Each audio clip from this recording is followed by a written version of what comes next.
Antes de la era de las máquinas, antes de los imperios de acero y humo, hubo una conquista más silenciosa, librada no por ejércitos, sino por ideas. El conocimiento había sido humilde, una vela temblando en la oscuridad, un susurro de asombro, una pregunta sin trono. Pero un día, la humanidad descubrió algo más peligroso que la ignorancia, que el conocimiento podía tener dueño. Desde ese momento, la curiosidad dejó de ser inocente. Se convirtió en un instrumento. Cada descubrimiento exigía un patrocinador. Cada experimento necesitaba una bandera. El telescopio apuntó hacia los cielos y el cañón siguió su mirada. La ciencia dejó de buscar la verdad. Comenzó a buscar permiso. Los imperios ya no rezaban a los dioses, sino a los datos. Los reyes aprendieron a medir su dominio no por la fe, sino por gráficos, mapas y cálculos. El oro financió los viajes, las armas hicieron cumplir los mapas, y el conocimiento justificó a ambos. El erudito y el soldado hablaban el mismo idioma. El progreso. En las salas silenciosas de Londres, Ámsterdam y París, hombres con pelucas empoladas redefinieron el significado del destino. Creían haber desbloqueado los secretos de la naturaleza, pero lo que realmente habían abierto era la fórmula del control. Por primera vez, la humanidad entendió que el mundo podía ser explicado, predicho y perfeccionado. Pero las mismas manos que sostenían la brújula también trazaban los límites del imperio. La misma mente que estudiaba el átomo algún día lo dividiría. El conocimiento se había convertido en poder, y como todo poder antes que él, exigía adoración, conquista y sacrificio. Cuando la verdad se inclinó ante el lucro, la ciencia dejó de ser una pregunta. Se convirtió en un imperio. Nunca fue una coincidencia que el nacimiento de la ciencia moderna coincidiera con el ascenso del imperio. La curiosidad necesitaba oro, y la conquista necesitaba razón. Juntas, construyeron una trinidad que definiría la era moderna. En el siglo XVII, laboratorios y colonias crecieron lado a lado. La lente del astrónomo trazaba el mapa de los cielos, mientras el sextante del explorador tallaba los mares. Detrás de cada viaje de descubrimiento se alzaba un banquero. Detrás de cada teoría, un rey. Las leyes de Newton explicaban el movimiento de los planetas y justificaban el movimiento de los barcos que transportaban cañones y esclavos. El conocimiento daba orden al cosmos, y ese mismo orden se imponía sobre la Tierra. Londres, Ámsterdam, Lisboa, capitales de curiosidad y control. Comerciantes, monarcas y matemáticos compartían una sola fe: que el mundo era medible, poseíble, mejorable. El imperio se convirtió en el laboratorio, y el laboratorio en la mente del imperio. Cada experimento prometía progreso, cada mapa prometía beneficio. Cada pregunta hecha a la naturaleza se convertía en una orden dada a alguien más. La ciencia, antes el lenguaje del asombro, ahora hablaba en el dialecto de la expansión. Surgió una nueva lógica. Si algo podía conocerse, podía usarse. Si podía usarse, debía explotarse. El conocimiento ya no trataba de comprender el mundo, trataba de reorganizarlo. Microscopios y mosquetes fueron forjados en el mismo fuego. Ambos reducían la complejidad a control. El primero diseccionaba la vida, el segundo diseccionaba la libertad. Bajo el estandarte de la Ilustración, las naciones aprendieron a conquistar con precisión. La fe dejó de ser la justificación del imperio. La evidencia tomó su lugar. Lo llamaron civilización, pero era un algoritmo de dominación. Cada observación alimentaba un informe. Cada informe alimentaba una ley. Cada ley alimentaba una colonia. La humanidad había inventado una nueva máquina, una que no funcionaba con vapor ni carbón, sino con información y ambición. El erudito, el comerciante y el general formaron un círculo. La ciencia descubría, el capital financiaba, el imperio ejecutaba. Juntos, reescribieron el destino en el lenguaje de los datos y la sangre. Y así, la búsqueda del conocimiento, que alguna vez fue una rebelión contra la ignorancia, se convirtió en el plano maestro del imperio. La era de los descubrimientos no nació de la aventura, nació del cálculo. El mapa, antes una humilde guía para viajeros, se convirtió en la firma del dominio. Cada línea trazada por un erudito en Europa remodeló la vida de millones que jamás verían ese pergamino. El mundo fue aplanado, medido y dividido antes de ser comprendido. La cartografía convirtió la imaginación en propiedad. Mares que antes eran gobernados por tormentas, ahora eran gobernados por tinta. Una brújula y una regla podían borrar civilizaciones enteras. Para los hombres que las sostenían, lo desconocido no era un misterio, era un vacío, esperando ser reclamado. En esos mapas, África se convirtió en una forma para explotar, Asia en un camino hacia el beneficio, y las Américas en una promesa de oro. El imperio de papel llegó antes que el físico. Las fronteras se dibujaron en bibliotecas mucho antes de que los cañones las hicieran cumplir. Cada coordenada susurraba poder, cada latitud declaraba jerarquía. Conocer el mundo era controlarlo. La exploración era simplemente conquista con bata de laboratorio. La curiosidad del científico se alineaba perfectamente con la codicia del comerciante. La geografía se convirtió en geopolítica, la medición se convirtió en dominio. En cortes reales y academias navales, el conocimiento fue convertido en arma.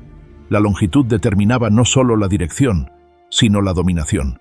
Los observatorios alimentaban a las flotas. Los cálculos se convertían en órdenes. Las propias estrellas fueron reclutadas al servicio imperial, guiando barcos, cañones y avaricia. Pero el mapa hizo más que trazar la Tierra. Trazó la mente. Enseñó a la humanidad a ver el planeta no como un sistema vivo, sino como una serie de activos. Montañas renombradas, ríos redibujados, culturas reducidas a colores. El acto mismo de mapear reemplazó la experiencia por autoridad. Todo imperio creyó que sus fronteras reflejaban un orden divino, pero detrás de cada orden divino estaba la ambición humana disfrazada de matemáticas. Y a medida que los mapas se volvían más precisos, también lo hacía la violencia que justificaban. El conocimiento ya no iluminaba el mundo, lo parcelaba. La tinta en el papel se convirtió en la línea sanguínea del imperio. Cuando la era de la exploración llegó a su fin, la Tierra había sido completamente conocida y, por lo tanto, completamente poseída. Cuando los exploradores regresaron con oro, especias y esclavos, la era de los descubrimientos dio origen a algo aún más duradero: la ciencia del beneficio. El mundo mismo se convirtió en un laboratorio y la humanidad en su experimento permanente. En Londres, Ámsterdam y Génova surgió un nuevo tipo de alquimia. No buscaba convertir el plomo en oro, convertía el tiempo, el trabajo y la tierra en capital. El dinero comenzó a reproducirse a sí mismo mediante la especulación, el interés y el crédito. El experimento era simple. Si la curiosidad podía expandir la mente, la codicia podía expandir el mundo. Los primeros sujetos fueron las naciones. Los imperios hipotecaron su futuro para financiar la conquista. Las compañías de las Indias Orientales se convirtieron en sus tubos de ensayo, ejércitos privados disfrazados de corporaciones. Banderas y libros contables compartían el mismo emblema: la propiedad. Y mientras los barcos avanzaban hacia afuera, los balances crecían hacia arriba. La mano invisible del comercio no era divina, era mecánica, fría y precisa. Cada descubrimiento tenía que demostrar su valor no ante la sabiduría, sino ante los inversionistas. Las revistas científicas se convirtieron en portafolios. Los viajes de exploración se transformaron en cadenas de suministro. La curiosidad ahora reportaba a contabilidad. El microscopio revelaba la célula, pero también la mercancía: azúcar, algodón, carbón, los elementos crudos del imperio. La riqueza del mundo se concentró en menos manos, pero su trabajo se dispersó por continentes enteros. Los hombres se convirtieron en datos, las mujeres en mano de obra, los niños en márgenes de ganancia. El progreso, decían, era la ley natural, un eufemismo para la expansión sin conciencia. Y en este nuevo laboratorio de codicia, incluso la moralidad fue puesta a prueba. Filósofos defendieron la desigualdad en nombre de la razón. Economistas bautizaron la explotación como crecimiento. La misma racionalidad que desbloqueó la gravedad también justificó la esclavitud. Los imperios aprendieron a cuantificar todo excepto el alma, a medir todo excepto el significado. Cuando se puso precio a la última especia, cuando cada vida tuvo un mercado, el experimento pareció completo. Pero la codicia no tiene punto final, solo nuevas hipótesis. Así que formularon una última pregunta: la que definiría el siglo siguiente. Si la naturaleza podía ser domada y la humanidad podía ser comprada, ¿qué quedaba por conquistar? La respuesta llegó en silencio, desde el humo de una chimenea de fábrica. La llamaron la era de la Ilustración, pero su luz no brilló por igual. Iluminó los salones del poder mientras proyectaba nuevas sombras sobre los que no tenían poder. Los filósofos de Europa prometieron liberación a través de la razón, pero la razón aprendió rápidamente a servir al trono.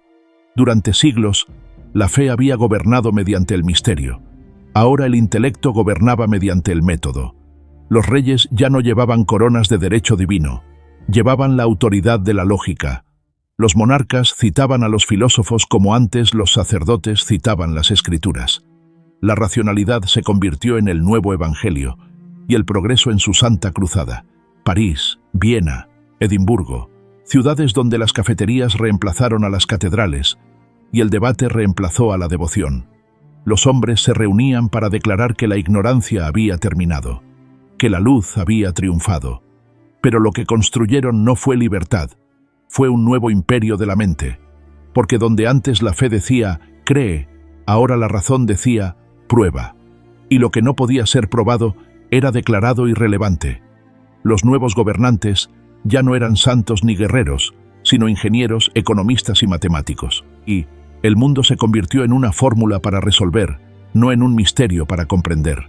La humanidad fue diseccionada en sistemas, la moralidad en ecuaciones. Una persona se convirtió en un sujeto, una sociedad en un experimento. Siguieron revoluciones, en Francia, en América, en el pensamiento mismo. La guillotina se convirtió en el signo de puntuación de la filosofía. La libertad fue cuantificada, la igualdad legislada y la fraternidad medida en sangre. El Estado racional exigía orden y el orden exigía obediencia. La razón, que alguna vez fue una rebelión contra la autoridad, se convirtió en la autoridad misma. El imperio de la razón no toleraba herejía, colonizó la imaginación, domesticó la duda y marcó la disidencia como locura. Sí, la Ilustración rompió la superstición, pero también construyó la maquinaria de control que impulsaría a cada imperio posterior. Los mismos principios que liberaron mentes pronto regularían fábricas, escuelas, ejércitos y economías.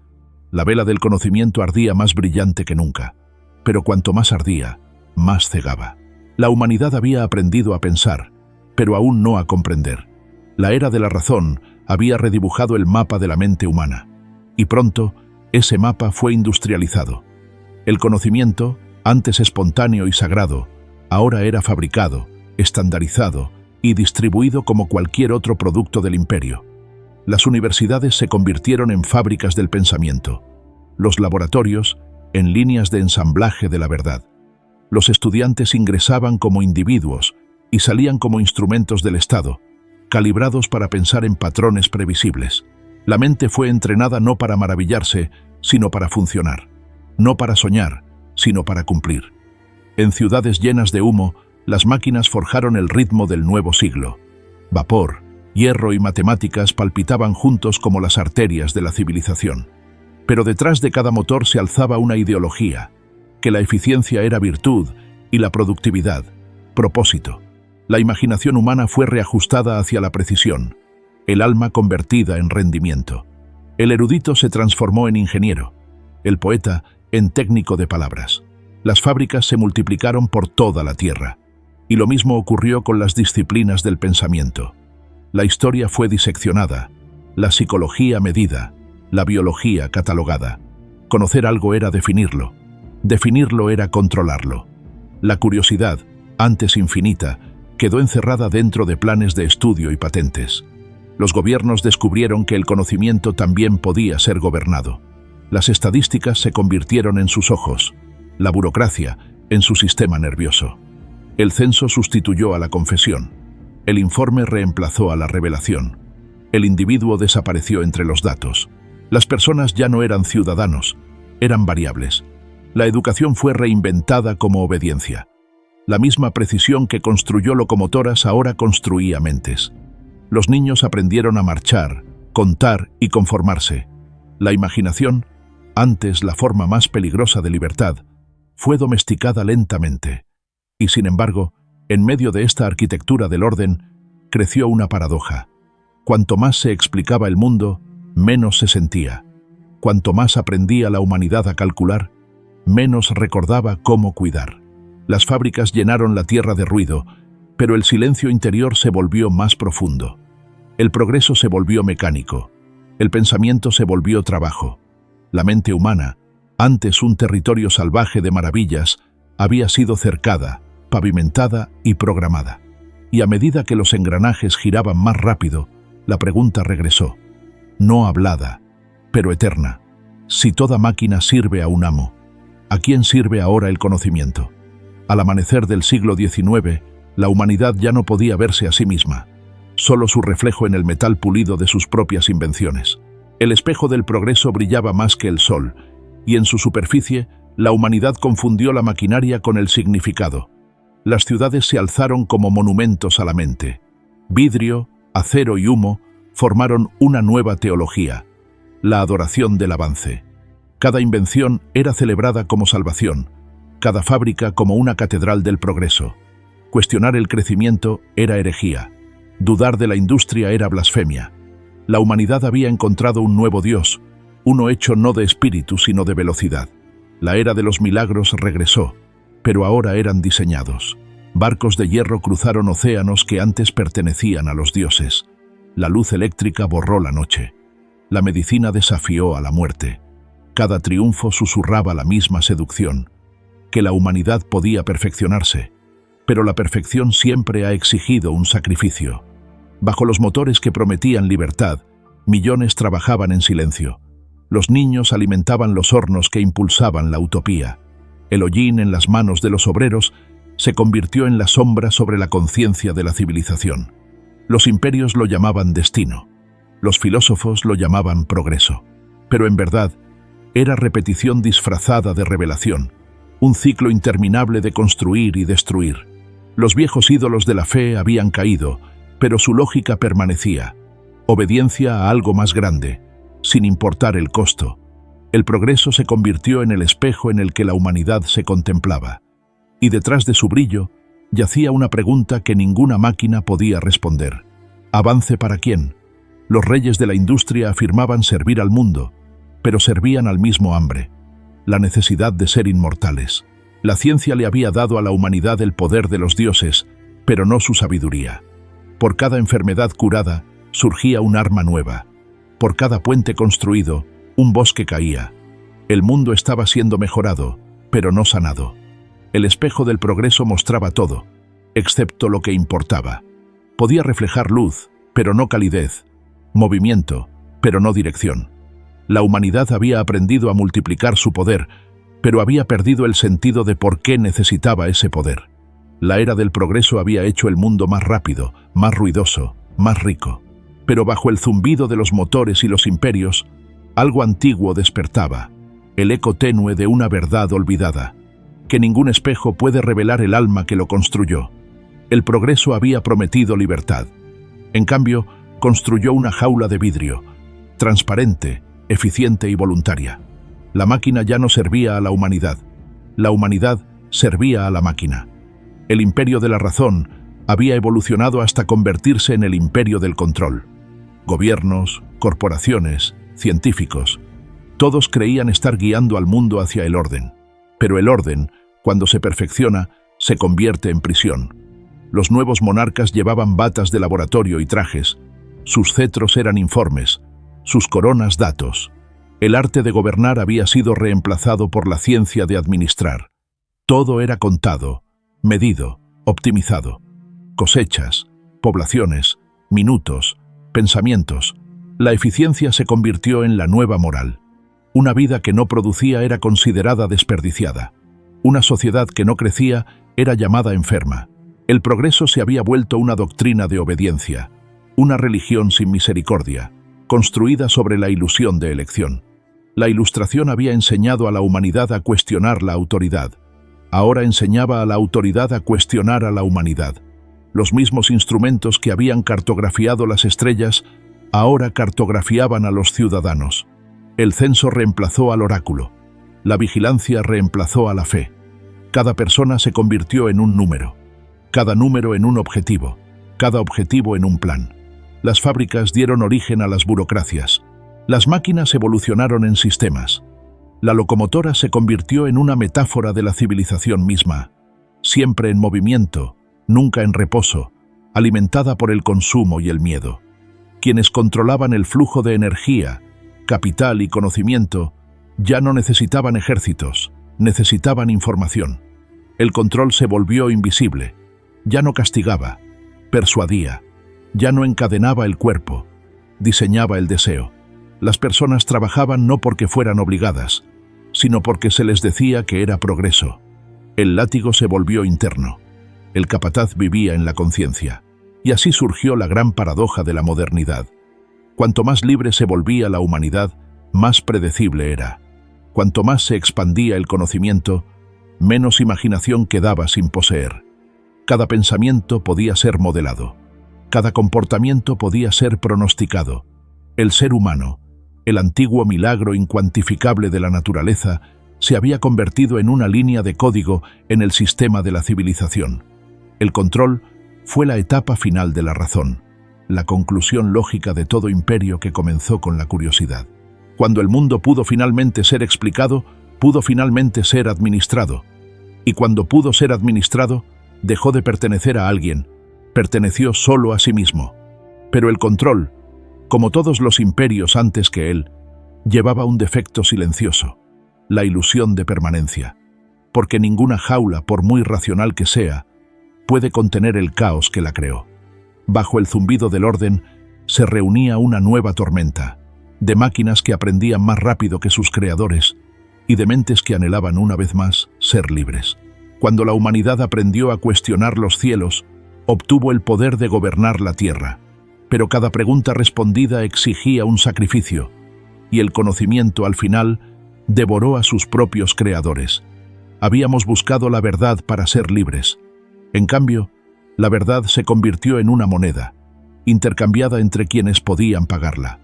Aprendimos el lenguaje de los átomos, pero olvidamos la poesía de la existencia. Conquistamos la naturaleza, y al hacerlo, nos exiliamos de ella. La historia de la ciencia nunca trató solo del descubrimiento, trató del deseo. El deseo de conocer, de controlar, de perfeccionar. Pero la perfección es estéril, el control es frágil, y el deseo, cuando se alimenta de certeza, se convierte en un hambre sin fin. Los imperios cayeron, las ideologías ardieron, y aún así permaneció la misma pregunta. ¿Cuál es el valor de saber si cuesta la capacidad de sentir asombro? La brújula que una vez guió a los exploradores, ahora gira dentro de nosotros, sin dirección. Hemos medido las estrellas, trazado el genoma, dividido el átomo, y aún no nos entendemos a nosotros mismos. El conocimiento se convirtió en poder, el poder se convirtió en fe, y la fe, una vez más, se convirtió en ceguera. El mayor descubrimiento de la era moderna no fue que el universo obedece leyes, sino que nosotros las obedecemos. En nuestra búsqueda por comprenderlo todo, convertimos el mundo en una ecuación, y no dejamos espacio para el misterio. Pero quizás el misterio era la única verdad que nunca debimos resolver. Aprendimos a medir las estrellas, pero olvidamos medirnos a nosotros mismos.